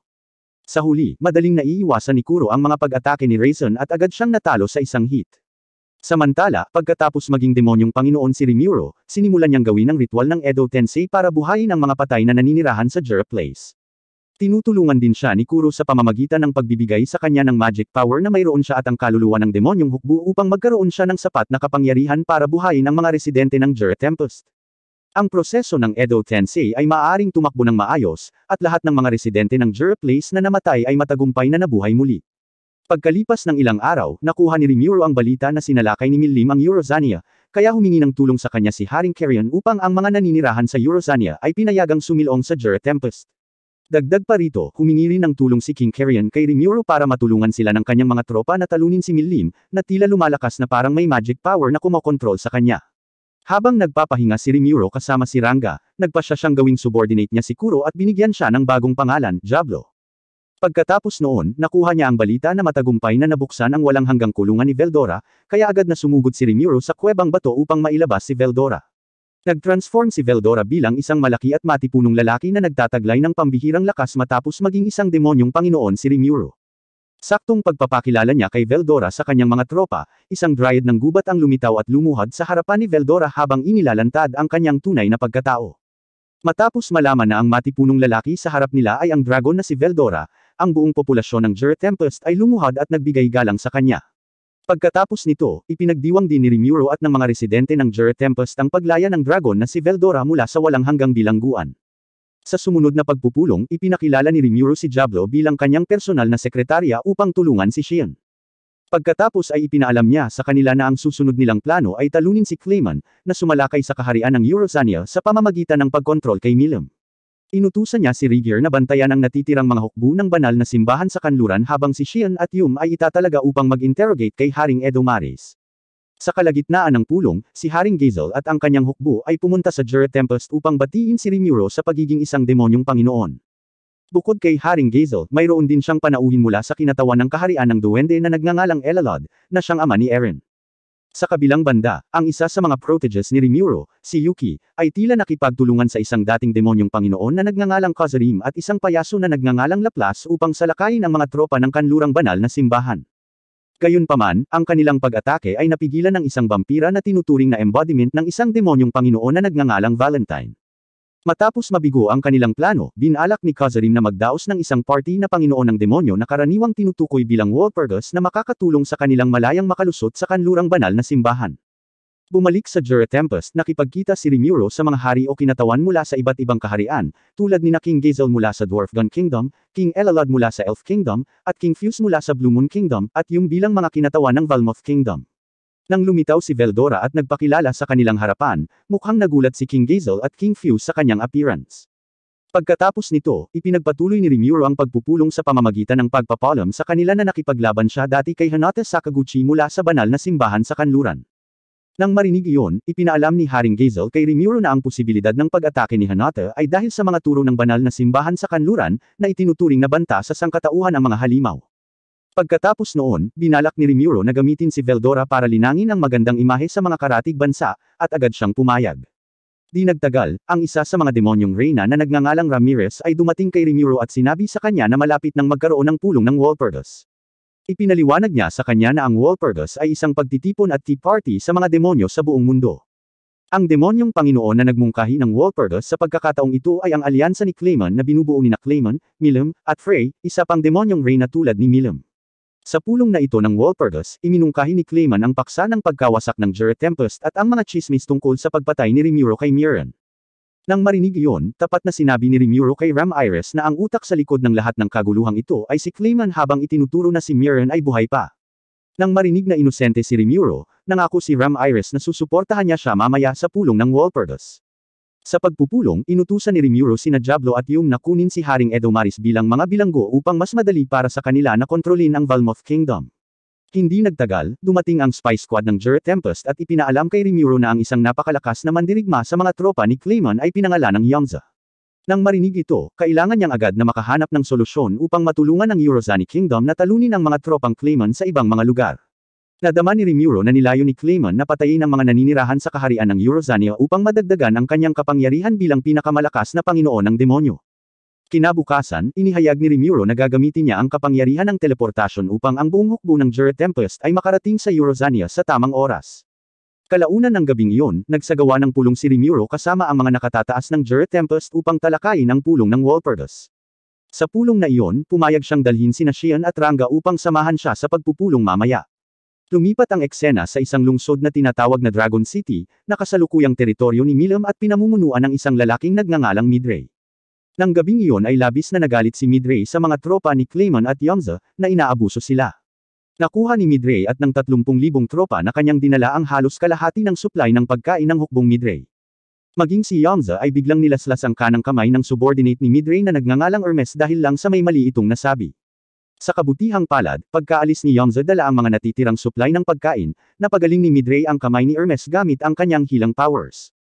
Bumalik ang eksena kay Rimuro na nakakuha ng ideya na ilipat ang mga refugee ng Eurozania sa isang mas ligtas na lugar na malayo sa lugar ng labanan ng mga tropang Clayman. Kinabukasan, ipinadala ni Rimuro ang pinagsamang puwersa ng Jura Tempest at Eurozania, na binubuo ng hukbong Lycan, hukbong Goblin na pinamumunuan ni Gobta, hukbong Ogre na pinamumunuan ni Benem Aro, hukbong Hobgoblin, hukbong Orc, hukbong Dragonite na pinamumunuan ni Gabiro at 20,000 iba pang mga sundalo. Samantala, si Xian at ang mga tropang Edo Tensei ay itinalaga upang bantayan ang Jura Tempest at isecure ang mga hangganan nito. Matapos magbigay ng ilang mga motivational exclamations, ipinadala ni Rimuro ang buong puwersa ng pakikipaglaban sa Eurozania gamit ang teleportation. Pagkatapos, sinabi ni Benem Aro kay Rimuro na ang kanilang mga tropa ay dumating sa Eurozania at handang lumaban. Nang marinig iyon, agad na ipinadala ni Rimuro ang mga espiya ni Shuna, Hakuro, at Jura Tempest upang salakayin ang kastilyo ni Clayman nang umalis siya para sa digmaan mamaya. Noong gabing iyon, nagsimula ang digmaan sa pagitan ng pinagsamang puwersa ng Jura Tempest laban sa mga tropa ni Clayman. Nagmamasid si Benem Aro mula sa tuktok ng bangin matapos makita na ang bahagi ng hukbo ni Clayman ay nahulog na sa bitag na kanilang inihanda. Matapos mahulog ang buong hukbo ng Clayman sa bitag, ang hukbo ni Geld na nakasuot ng buong baluti ay nagsimulang patayin sila ng walang awa. Sinundan ang hukbo ng Dragonite na umatake mula sa himpapawid at ang hukbo ng Goblin na umatake mula sa magkabilang panig, kaya't ang hukbo ng Clayman ay walang pagkakataon na makatakas. Pagkatapos noon, inutusan ni Benem Aro sina Albus at Sabion na salakayin ang pinuno ng kalaban, na walang iba kundi si Midray. Sa kabilang banda, si Yongza, na napagtanto na ang hukbo ni Clayman ay natalo, ay naglalayong tumakas. Ngunit sa kalagitnaan ng paglalakbay, agad na inatake ni Albus si Yongza at ang iba pang pinuno ng hukbong Clayman gamit ang iba't ibang atake ng espada. Sa ibang lugar, nakipaglaban din sina Sabia at Gabiro kina Midray at Hermes ng buong lakas dahil napakalakas ng kanilang lakas. Tulad ng nangyari, ang kanilang lakas ay nagmula sa kanilang genetic na lahi, na nagmula sa lahi ng tao at dragon. Lumipat ang eksena sa pakikipaglaban ni Albus laban kay Yongza sa isang matinding labanan.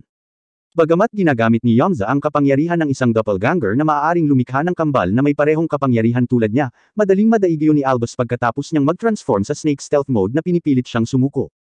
Gayunpaman, nang si Yongza ay malapit ng sumuko, si Clayman, na may mahiwagang kapangyarihan ng marionette, ay pinilit siyang kumain ng isang mahiwagang perlas na nagiging isang halimaw.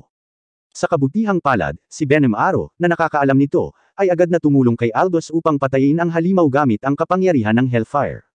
Sa hindi inaasahang pagkakataon, natatalo ni Benem Aro ang napakalaking halimaw sa maikling panahon gamit ang kanyang kakayahan sa espada. Tinutulungan din niya si Sabion na madaig si Midray, hindi sa pakikipaglaban kundi sa pamamagitan ng pakikipagpayapaan. Nagkakilala na pala sila at magkakilala bilang mga subordinate ni Milam at Rimuro. Matapos ang isang medyo mahabang labanan, ang pinagsamang puwersa ng Jura Tempest at Eurozania sa wakas ay nagawang talunin ang hukbo ni Clayman sa isang landslide. Samantala, naghanda si Rimuro na pumunta sa pulong ng Walpurgis sa pamamagitan ng pagtatanong kay Ram Iris para sa mga pangalan ng mga demonyong Panginoon. Ipinaalam ni Ram Iris na sa pagpupulong mamaya, ang paparating na demonyong hari at reyna ay kasama sina Milam, Frey, Clayman, Carrion, Leon Cromwell, Dagruel, Guy Crimson, Nino, at ang vampire demon queen na nagngangalang Valentine. Matapos kabisaduhin ang lahat ng pangalan ng demonyong hari at reyna, sumama si Rimuro kina Xian at Rangga matapos makita ang mensahero ni Guy, si Misery. Kasabay nito, pumunta rin si Hakuro at ang iba pa sa kastilyo ni Clayman para isagawa ang plano nilang pagwasak dito. Sa daan, nakita ni Shuna ang isang undead na nilalang na nagngangalang Adelman, na nakulong sa lupain ng kamatayan dahil sa isang sumpa mula sa demonyong si Haring Kozarim. Nang marinig iyon, tinulungan ni Shuna si Adelman na makalaya mula sa sumpa gamit ang banal na kapangyarihang mahika na kinokontrol niya. Bilang pasasalamat, balak niyang samahan siya bilang tagasunod ng Panginoong pinaglilingkuran niya at tulungan siyang sirain ang kastilyo ni Clayman. Sa kabilang banda, dumating si Rimuro at Ram Iris sa pulong ng Walpurgis at nakita ang isa pang demonyong Panginoon na mukhang napakalakas. Ang huling mga demonyong Panginoon na dumating ay sina Clayman at Milam, na kahit papaano ay ikinainis ni Rimuro dahil tinatrato niya si Milam na parang isang alipin. Napagtanto ni Rimuro na si Milim ay kinokontrol ni Clayman gamit ang magic na ginamit niya kay Miran, na isang marionette magic. Bilang karagdagan, nakilala ni Rimuro si Milim ilang taon na ang nakalilipas at naging kaibigan niya ito, kaya kumbinsido siya na hindi niya maaaring atakehin ang Eurozania ng ganoon lang. Nang magsimula ang Walpurgis meeting, si Clayman ay nagpatuloy sa pag-corner kay Rimuro sa pagsasabing pinatay niya ang nasasakupan ni Clayman, si Miran, at sinira ang Valmoth Kingdom. Sinubukan ni Rimuro na pabulaanan ang lahat ng kanyang mga akusasyon sa pamamagitan ng pagturo na ginamit ni Clayman sina Miran at Yamza para sa kanyang sariling mga interes. Gayunpaman, dahil sa patuloy na pag-iwas ni Clayman, agad na binasag ni Rimuro ang mesa at sinabing gumamit siya ng ilang mahika upang kontrolin ang ibang tao upang maisakatuparan niya ang kanyang masamang plano. Ang debate sa pagitan ni Clayman at Rimuro ay umiinit ng husto. Pagkatapos, hindi na iiwasan ang laban ni Rimuro at Xian laban kina Clayman at Milim. Si Xian at ang mga tauhan ni Ram Iris ay lalaban kay Clayman habang si Rimuro ay susubukan na palayain si Milim mula sa mind control magic. Nang si Rimuro ay malapit ng durugon ng napakalaking kapangyarihan ni Milim, nagpakita si Veldora upang protektahan at tulungan siya. Ngunit nang sabihin sa kanya ni Veldora na si Milim ay hindi talaga kontrolado ng sinuman, iniwan niya si Veldora upang tulungan si Xian na talunin si Clayman. Nang ma-corner si Clayman, sinubukan niyang ipatawag sina Frey at Milim para tulungan siyang patayin si Rimuro. Gayunpaman, lumabas na hindi sila kailanman na-control ni Clayman, kaya tinanggihan ni Milim ang kanyang mga utos. Matapos maslash ni Xian ang katawan ni Clayman at talunin siya, pinuri agad ni Guy ang kakayahan ni Rimuro at ang kanyang mga tropa. Gayunpaman, tulad ng nangyari, maaari pa ring umindayog si Clayman ng may higit na lakas, kaya kinailangan siyang harapin ni Rimuro. Ginagamit din niya ang barrier magic power na natutunan niya kay Guy para tapusin si Clayman at agad na tapusin ang kanyang buhay gamit ang slime power na maaaring sumipsip ng kapangyarihan ng kaaway. Bago tuluyang nabura si Clayman, tinanong siya ni Rimuro kung sino ang tunay na utak na tumulong sa kanya sa lahat ng oras na ito. Si Clayman, na halos mamatay, ay sumigaw ng tulong sa Panginoong Demonyo na si Kazarim upang tulungan siya, ngunit walang nakapagligtas sa kanya. Pagkatapos noon, nagpa siya si Guy, bilang pinuno ng pulong ng Walpurgis, na parangalan si Rimuro upang pangalanan ang asosasyon ng Hari ng Demonyo. Iminungkahi niya ang pangalan ng dakilang 8 asosasyon ng Hari ng Demonyo na Octagram. Kinabukasan pagka-uwi ni Rimuro mula sa Walpurgis meeting, ipinagdiwang siya ng buong populasyon ng Jura Tempest dahil sa pagsali sa Octagram Demon Lord Association. Ipinagdiriwang din nila ang kanilang tagumpay sa pagtalo sa masamang demonyo, si Clayman. Nagpapatuloy ang kwento ng sabihin sa Demon Lord Slime na si Rimuro na sila ay inaatake. Nakita natin ang orc na si Geld habang inaatake siya ng isang ogre na pinangalanang Hero. Habang patuloy na umaatake si Hero, tila may sama ng loob siya kay Geld, dahil ang kanyang nayon ay nawasak ng ilang orc. Nagpupumilit si Geld na ipagtanggol ang sarili, at umatake si Hero gamit ang kanyang Ogre Flame skill. Si Geld ay nagpatawag ng isang shield na hinarang ang pag-atake. Iniisip ni Hero na nanalo siya, ngunit lumabas si Geld mula sa apoy. Gayunpaman, bigla niyang napagtanto ang pagkakakilanlan ni Hero. Pinahusay ni Hero ang kanyang katawan sa pamamagitan ng kanyang apoy, at sumugod kay Geld. Ngunit ibinaba ni Geld ang kanyang mga sandata upang tanggapin ang kanyang kapalaran, ngunit bago dumating ang kanyang pag-atake, napigilan ito ni Venom Arrow, na kinilala si Hero bilang kanyang kapatid. Matapos wasakin ang kanilang nayon, inakala nilang patay na ang isa pa, kaya tuwang-tuwa sila na muling magkita, at binanggit ni Hero kung paano siya binigyan ng pangalan. Sa isang pagbabalik tanaw, nakita natin siyang tinutugis dahil sa pagiging takas, bagamat buong tapang siyang lumalaban, sa huli ay nasaksak at natalo, na iniwang patay. Gayunpaman, nang magising siya, nalaman niyang iniligtas siya ni Tuo, ang reyna ng kaharian ng Roja. Inihayag niya na natagpuan nila siya sa isang kritikal na estado, at nang walang ibang paraan upang pagalingin siya, binigyan niya siya ng pangalang Hero, upang tulungan siyang mag-evolve at mabuhay. Ito ay nagkakahalaga ng kanyang sariling puwersa sa buhay upang bigyan siya ng isang pangalan, at humingi siya ng paumanhin sa hindi niya mailigtas ang kanyang mga kasama. Biglang naalala ni Hero ang kanyang nayon, at nagmamadaling umalis. Pinamunuan niya ang isang dragon at lumipad, ngunit sa oras na makabalik siya sa kanyang nayon, ganap na itong nawasak ng mga orc. Nawasak si Hero, iniisip ang tungkol sa kanyang mga kapatid, at nanumpa siyang maghihiganti sa mga orc. Sa kasalukuyan, nagtataka si Hero kung bakit pinoprotektahan ni Venom Arrow ang isang orc, ngunit sinabi ni Venom Arrow na nagkasundo na sila, at isa na siyang mahalagang kaalyado ng Tempest. Si Hero ay hindi masyadong masaya, ngunit tinanggap niya ang mga salita ng kanyang kapatid, at humingi ng paumanhin sa pag-atake kay Geld. Dumating ang iba sa kanilang angkan, at labis na nasisiyahan si Hero na muling makasama ang kanyang pamilya. Kinagabihan, nakipagkita si Hero kay Rimuro, at nalaman natin na si Hero ang pinakamalakas sa kanilang village. Lumabas siya upang maging isang mersenaryo, nagtatrabaho para kay Demon Lord Clayman. Ngunit pagkatapos malaman ang tungkol sa kanyang balak na ipadala ang mga orc sa kanyang nayon, iniwan niya ang army, at kalaunan ay nagtrabaho para kay Too pagkatapos nitong pangalanan siya.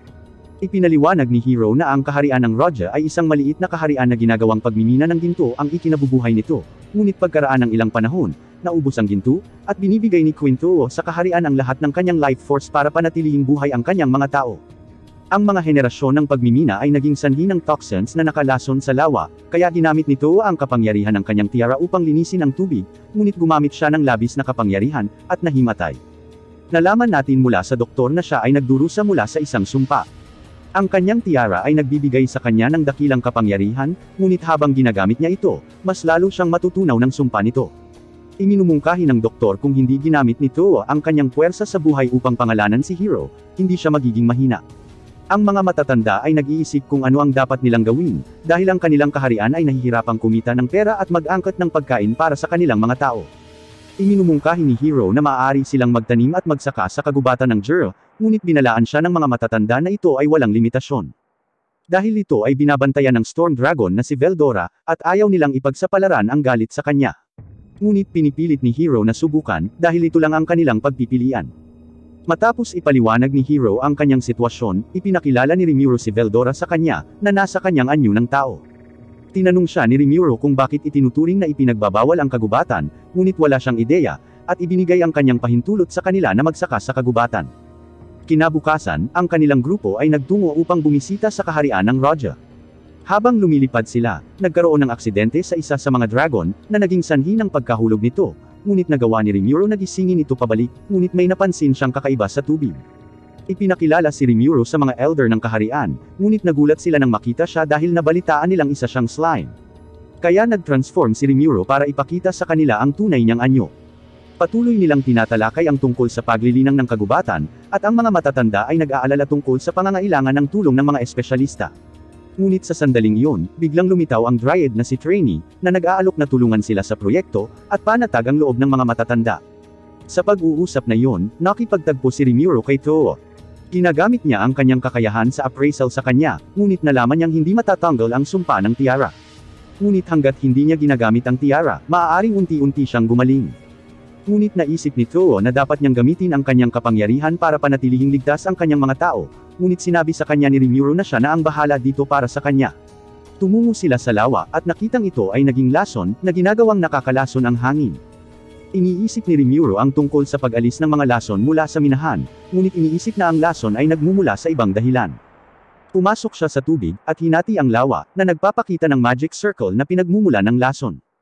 Kaya't ginagamit niya ang kanyang kakayahan sa paglamon upang ito ay masipsip, at linisin ang lawa. Maya-maya sa gabing iyon, lahat ay nagdiwang, at nagtataka si Rimuro kung sino ang naglagay ng magic circle doon. Masasabi niyang matagal na ito, kaya sa tingin niya ay maaaring ito rin ang taong sumumpa sa tiara ni Too.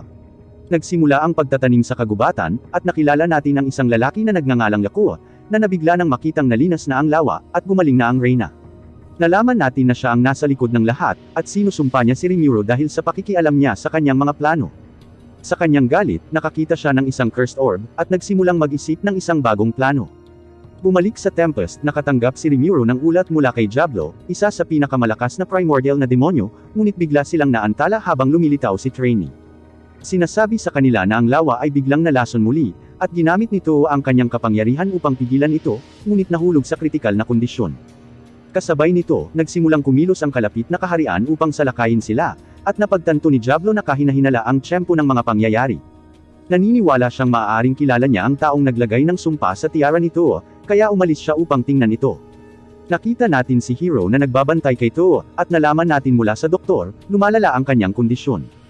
Sa gabi, iniisip ni Hero kung ano ang maaari niyang gawin para iligtas siya, ngunit nakatagpo siya ni Lakoa, na nagsasabing mayroon siyang paraan para iligtas ang reyna. Sinabi niya sa kanya na alam niya ang isang lihim na pamamaraan, na magpapahintulot sa paglipat ng kaluluwa ng isang tao, na nangangahulugang maaari silang magpalit ng katawan.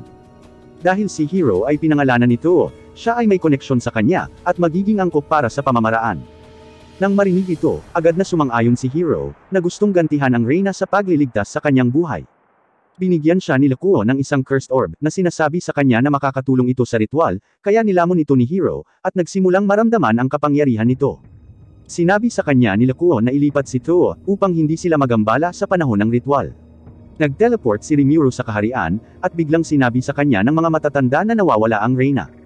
Sinimulan nilang subukang subaybayan siya, ngunit nakatanggap si Rimuru ng isang ulat tungkol sa kalapit na bansa. Malamang na hinahangad nila ang ginto ng kaharian, ngunit naisip ng mga matatanda na kakaiba ito, dahil ang ginto ay naubos ilang taon na ang nakararaan.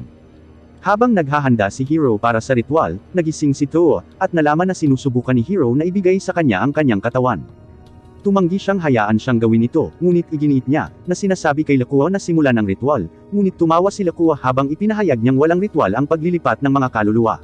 Sa halip, nagpaplano siya ng pagsubok na pipilitin si Tuo na gamitin ang kanyang tiara, at isuko ang kanyang buhay. Sinugod siya ni Hiro, ngunit na-activate ni Lakuo ang orb sa kanyang katawan, na naging sanhi ng kanyang pagbabago. Ipinaalala sa kanya ni Lakuo ang kanyang naramdaman nang makitang nawasak ang kanyang nayon, at nagsimulang magwala si Hiro. Nang malapit nang gamitin ni Tuo ang kanyang kapangyarihan sa kanya, bumuo ang sahig, ngunit sinalo siya ni Rimuru. Nakipaglaban si Benemaru kay Hiro, at hinabol ni Rimuru si Lakuo. Pinaputukan siya ni Lakuo gamit ang kanyang energy, ngunit umiwas si Rimuru at patuloy na humahabol. Samantala, nakikita natin si Diablo nang puntahan niya ang kanyang kapwa primordial na demonyo, si Violet. Tinawag niya itong Noir, ngunit ipinahayag niya na natanggap niya ang pangalang Diablo, at tila nagseselos siya. Tinanong niya ito tungkol sa isinumpa na tiara, at ibinunyag niya sa nakalipas na mga dekada, ang ninuno nito ay nagdarasal na tulungan ang kanyang mga tao. Nainis si Violet, kaya inalok niya sa kanya ang tiara, sinabing isusumpa nito ang kanyang mga kaapo-apuhan kung gagamitin niya ito, ngunit malugod itong tinanggap ng Reyna, upang mailigtas niya ang kanyang mga tao. Sinabi sa kanya ni Violet na kung gagamitin niya ito ng labis, sa kalaunan ay masusustenahin siya ng kulay ng kanyang mahika, at sasakupan niya ang kanyang katawan, at imamanifest sa mundo. Kaya ito ang naging libangan niya sa nakalipas na ilang henerasyon. Ipinunto ni Diablo na tila ginagawa niya ang kanyang mga tauhan na magdulot ng gulo, upang pilitin si Tuo na gamitin ang tiara, upang siya ay maipakita sa sentro ng mundo. Nainsulto si Violet sa akusasyon, dinadala sila sa ibang espasyo.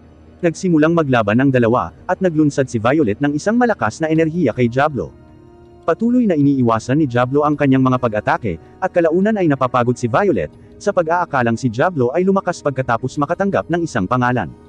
Ginagamit niya ang kanyang ultimate skill, na ganap na nagbubuklod kay Diablo, sa pag-aakalang nanalo siya. Ngunit nakalaya si Diablo at lumabas na ganap na hindi nasaktan, na sinasabing hinayaan niya itong tamaan siya ng kusa. Napansin niya na ang kanilang oras ay tapos na, dahil ang pansamantalang katawan ni Violet ay naglalaho. Dumating ang kanyang mga tauhan, at nakatanggap siya ng ulat na ginagawa ni Lakuo ang mga bagay-bagay sa kanyang sariling mga kamay, na nagdulot ng gulugayan ng hinulaan ni Diablo. Nagpakalat siya ng maling impormasyon sa kalapit na kaharian para salakayin sila, at itinutulak niya si Tuo na gamitin ang tiara. Napag-alaman ni Violet na salungat ito sa kanyang kasunduan sa ninuno ni Tuo, kaya nagpasya siyang alisin ang kanilang kontrata. Samantala, hinabol ni Rimuru si Lakuo hanggang sa dulo ng linya, ngunit nahayag na siya ay talagang isang demonyo, at nagsimula siyang lumipad palayo. Nagwawala si Hiro, patungo sa bayan, at sinundan siya ni Benemaru, at sinubukan niyang pigilan siya na magdulot ng mas maraming pinsala. Lumilikha si Lakuo ng espada, na sumusugod kay Rimuru, ngunit madali niyang hinaranggan ang lahat ng kanyang pag-atake.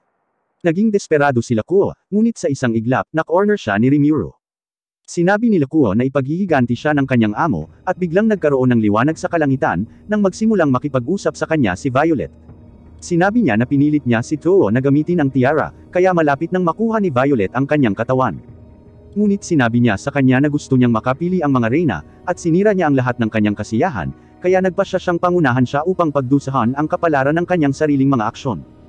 Dahil wala na siyang ibang mapagpipilian, nilunok ni Lakuo ang isang cursed orb, sa pag-asang maisasama niya si Rimuru. Ang kanyang enerhiya ay nagsimulang lumakas, at naghahanda siyang sirain ang sarili, ngunit ginagamit ni Rimuru ang kanyang kasanayan sa paglamon, upang lunukan ang pagsabog bago ito magkaroon ng pagkakataong sirain ang lugar. Patuloy na naglalaban sina Benemaru at Hiro, at sinubukan ni Benemaru na ipaalala sa kanya ang kanyang pamilya. Nagpasya siyang ilabas ang lahat, enchant ang kanyang espada gamit ang kanyang itim na apoy. Hinampas siya ni Benemaru, ngunit ang apoy ang naging sanhi ng pagbagsak ng tulay, at si Tuo ay sumugod sa kanila. Bumangon muli si Hiro, sinunggaban si Benemaru, ngunit tumalon si Tuo sa daan, at pinigilan ni Hiro ang kanyang pag-atake. Nagsisimula siyang matauhan, sinasaksak ang sarili, at inalis niya ang orb sa kanyang katawan. Siya ay bumalik sa kanyang orihinal na anyo, at si Benemaru ay sumugod sa kanya. Nagsisimulang maging abo ang kanyang katawan. Dumating si Rimuro na may dalang potion, ngunit nalaman na ito ang kabayaran para sa paggamit ng Cursed Orb, at imposibleng gumaling. Nagpapasalamat si Hiro kay Too sa pagiging amo niya, at tuluyan na siyang natunaw. Ngunit tumanggi si Too na mawala siya, ginamit ang kapangyarihan ng kanyang tiara. Umaasa para sa isang himala, at ang katawan ni Hiro ay nabago. Naglaho ang tiara, at nararamdaman ni Too ang backlash mula sa sumpa, at naglaho din siya. Walang magagawa si Rimuro, at nagpapasalamat si Hiro kay Too sa pagligtas sa kanyang buhay sa pangalawang pagkakataon. Gayunpaman, nakita ni Too si Violet, na nagsabi sa kanya na ang kanilang kontrata ay wala ng bisa, at nagpasya siyang tulungan siya bilang paghingi ng tawad. Pinabalik si Too, muling lumitaw sa harap nila, at niyakap siya ni Hiro. Ngunit dyan nagtatapos ang video na ito. Sana ay nagustuhan mo ang video, tandaan na i-like, at mag-subscribe sa channel. Salamat sa panunood, at magkita-kita tayo sa susunod.